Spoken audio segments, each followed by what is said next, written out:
Hello, welcome to Do It Yourself channel. Today I will show you how to make your screen lock password invisible while you are writing it. So, how does it work? By default, right now. When we write our password, as you can see, we have a few seconds of our password visible. To turn it off and to make our phone a little bit more secure, we have to go to Security and Privacy. Here we have more security settings. And here it is, Make Password Visible option. By default, it's turned on. To turn it off, we simply need to check this little box right here. And let's see how it looks now.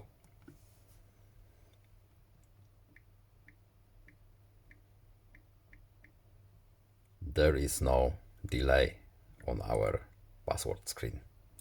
That's basically it. I hope this video was helpful to you. Please leave a like and subscribe. Have a nice day and see you in the next video. Goodbye.